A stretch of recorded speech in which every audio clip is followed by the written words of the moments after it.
I want you to close your eyes for just 3 seconds. Do it now. In your mind, I want you to picture the faces of the 5 people you give the most energy to. Picture the ones who call you late at night, the ones who need your advice again and again, the ones who lean on you, the ones who expect your help, the ones who pull you into their chaos. Hold their faces in your mind. Now open your eyes. I have a question for you, a simple one. Are they becoming stronger? Or are they simply learning that you are strong enough for both of you? Are they building their own discipline, or are they just borrowing yours? This is a question that will define the rest of your life.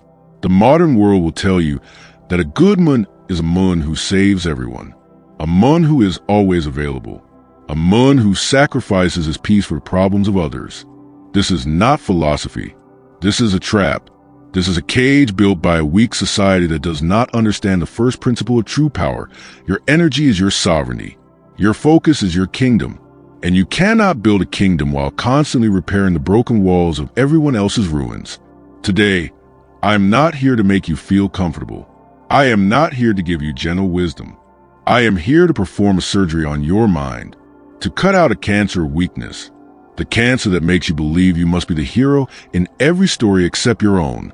This video is a declaration of war, a war against distraction, a war against emotional vampirism, a war against the subtle, soul-crushing pressure to be everything to everyone while becoming nothing to yourself.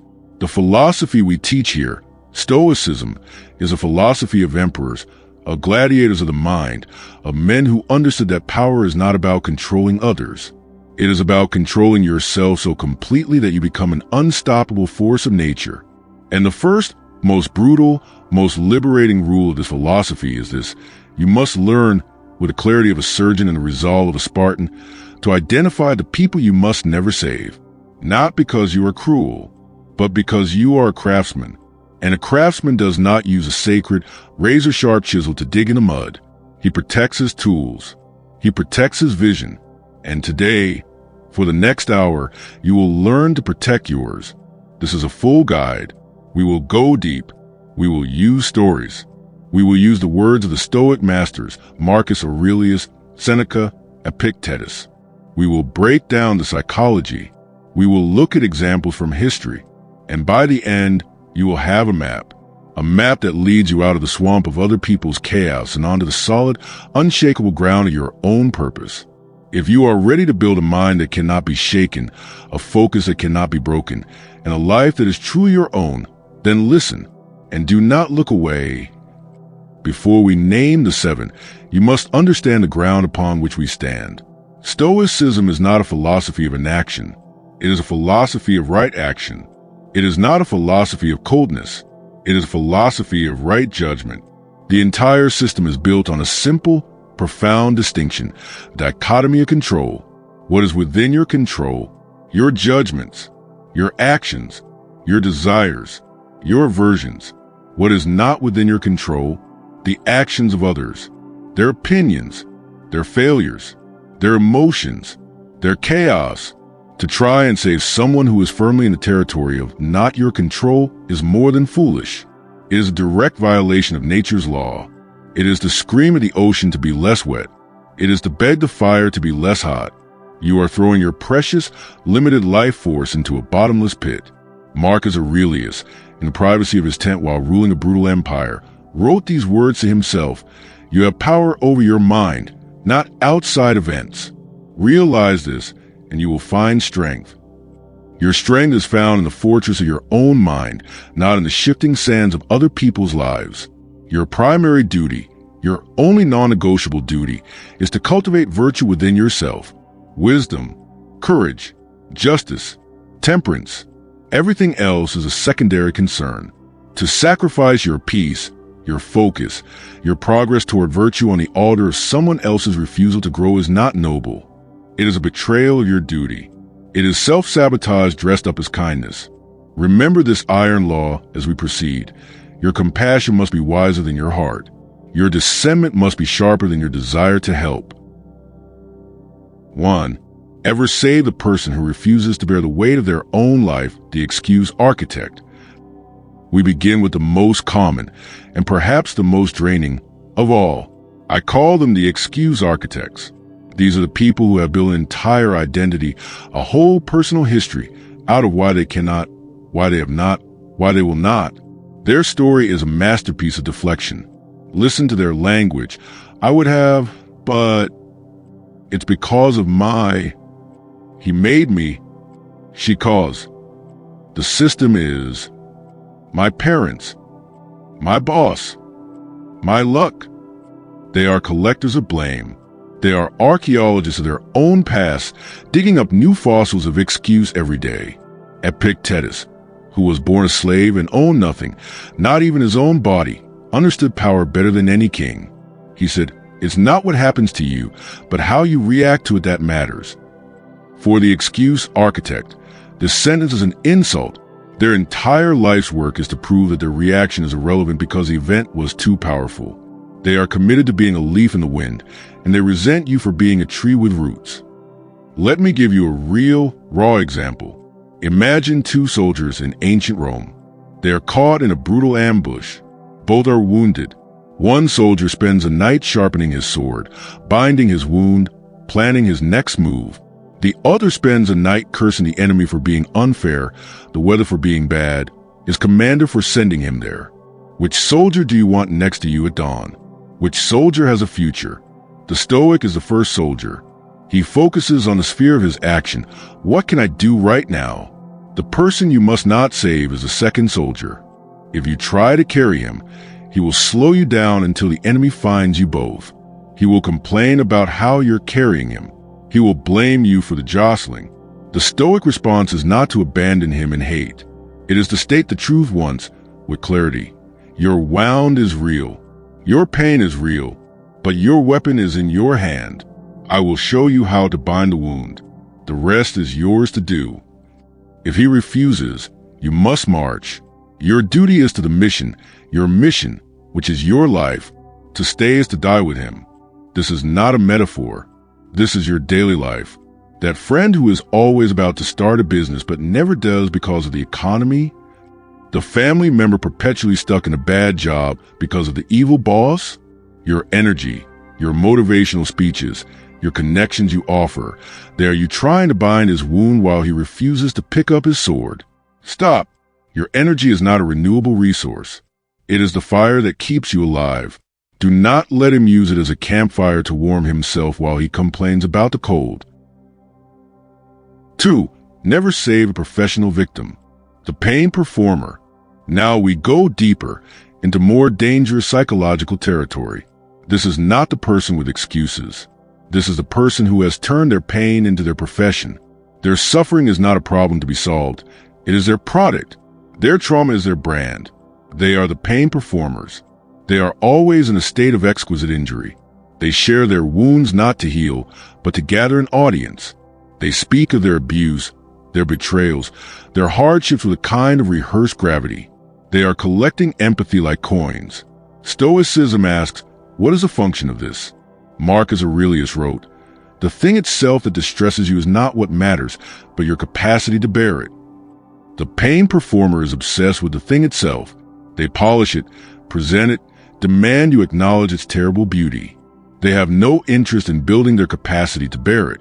In fact, if they build that capacity, their show would be over. Think of it like this. In the ancient world, a philosopher sought the truth, even when it was painful. He would endure hardship to find it. The cynic Diogenes lived in a barrel, not to complain about housing prices, but to prove a point about freedom from desire. His discomfort had a purpose. The pain performer has no purpose other than the performance itself. If you engage, you become a reviewer in their tragic theater. Oh, that's so awful. You poor thing. How do you carry on? This is the dialogue they crave. If you ever dare to offer solution, have you tried this therapy? What if you set this boundary? The atmosphere changes. You have broken the fourth wall. You are no longer an audience member. You are a critic, and you will be ejected from the theater. They will become cold or accuse you of not understanding. A Stoic's compassion is active, not passive. It seeks to empower, not to pity. Pity is a condescending emotion. It says, "You are weak and I am strong for acknowledging it." The Stoic offers respect and the tools for strength. But when faced with a paying performer, you must make a ruthless calculation. Is my engagement increasing their capacity for virtue or simply funding their next performance? If it is the latter, you must exit the theater. Do not announce your exit. Do not write a review. Simply stop buying tickets. Protect the sanctity of your own mind. Do not let their never-ending tragedy become the background noise of your life. 3. Never save the time tyrant, the chronic waster. We now come to one of the most practical, daily tests of your Stoic resolve. This is about your most precious, non-renewable resource, time. Seneca wrote an entire letter called On the Shortness of Life. It is a masterpiece. He says, "It is not that we have a short time to live, but that we waste a lot of it. Life is long enough, and a sufficiently generous amount has been given to us for the highest achievements if it were all well invested." The person you must never save is the one who treats your time as a public park, a place they can wander into, litter, and leave whenever they please. I call them the time tyrants. They are not evil. They are simply oblivious to the value of the commodity they are stealing. They cancel plans last minute with a flimsy text. They arrive late, always with a laugh and a "sorry, traffic." They keep you on the phone for an hour with aimless chatter. They drag meetings and conversations far past their useful point. Every time you allow this, you are sending a silent, subconscious signal to your own psyche. My life is not valuable. My mission is not urgent. My time is cheap. This is catastrophic for your character. A Stoic measures his life in minutes because he knows the minutes become hours, the hours become days, and the days are his life. He guards his schedule like a general guards his battle plans. The time tyrant is an invader. Your response must be one of calm, unemotional defense. Here is the Stoic protocol. First, set the boundary clearly and once. I have to start our calls at 3 p.m. sharp, as I have a hard stop at 3:45. If they are late, you start without them or end at 3:45 regardless.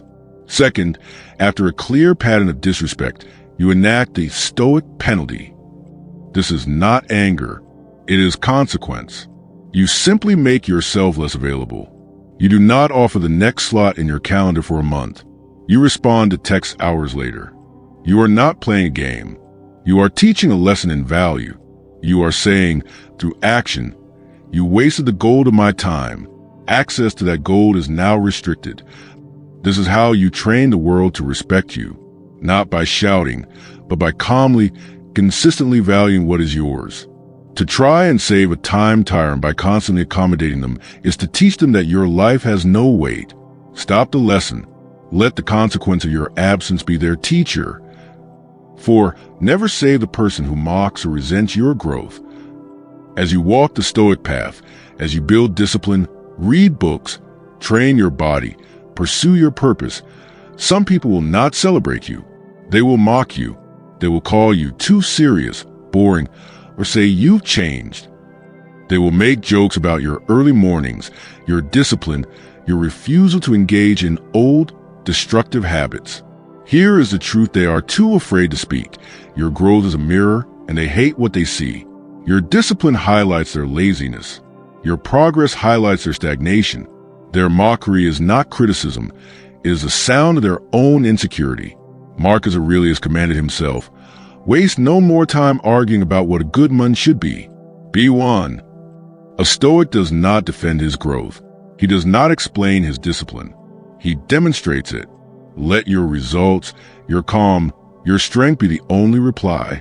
Distance yourself from anyone who wants you to stay small so they can feel comfortable. You are not here to be familiar. You are here to be formidable. 5. Never save the person who is addicted to chaos and drama.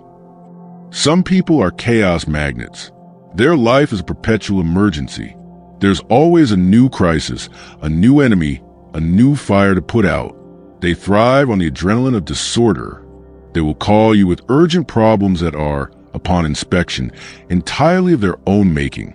Stoicism is the philosophy of inner order. A calm mind, a clear judgment, logical action. Chaos is the enemy of reason. Engaging with a chaos addict is like trying to put out a fire with gasoline. You will get burned, and the fire will grow. They will drain your emotional energy and call it friendship or loyalty. A Stoic values peace above all else in his external environment. He chooses quiet concentration over loud confusion. He does not step into the whirlwind. He observes it from a place of calm, and if it refuses to settle, he walks away, not with drama, but with decisive quiet. Your mind is your command center. Do not let a vandal set up camp inside it. 6. Never save the person who uses you as a crutch and never changes. This is the most painful lesson. This person may be close to you. They promise change. They cry. They give heartfelt apologies. This time will be different. And out of compassion, you help again. You give money. You give emotional support. You give second, third, 20th chances. And nothing changes. The cycle repeats. Your help does not fix them. It funds their dysfunction. Stoicism judges by actions, not words. Words are cheap. Behavior is the ultimate truth. Seneca advised, a benefit should be kept like a buried treasure, only to be dug up in necessity. If your treasure is constantly dug up by someone who never plants their own, you are not a benefactor. You are an enabler. The Stoic approach is firm. Help once, with clear boundaries. Advise clearly. If the pattern repeats, you withdraw, not with hatred, but with the sorrowful clarity of a general who cannot sacrifice his entire army for one soldier who refuses to move. True compassion sometimes looks like allowing someone to face the full consequences of their actions. That is where real growth is forced to happen. 7. Never save the person who has abandoned virtue itself. The final and most important rule. Never waste your spirit on someone who openly mocks virtue. The person who lies without remorse, cheats without shame, uses cruelty as a tool, and sees kindness as stupidity. Stoicism is clear. Without virtue, without wisdom, justice, courage, and discipline, no amount of success or power has any value. It is empty. It is corruption. Marcus Aurelius could have had any luxury, any indulgence as emperor. He chose discipline and service. Why? Because character was the goal. Aligning with a person who scoffs at character will erode your own. It will slowly poison your sense of right and wrong. The Stoic draws a line in the soul. He says, you may choose vice, but you will not choose my company.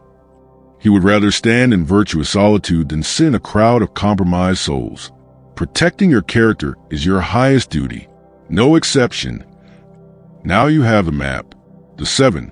But knowledge without action is just decoration. So what do? You do not go on a rampage, cutting people off with dramatic texts. That is emotional, not stoic. You begin a quiet, deliberate, strategic process of fortification. Step 1. The audit. Take a notebook. Write down the names of the key people in your life. Next to each, note which, if any, of the 7 categories they lean into. Be brutally honest with yourself. This is not for them to see. This is for your clarity.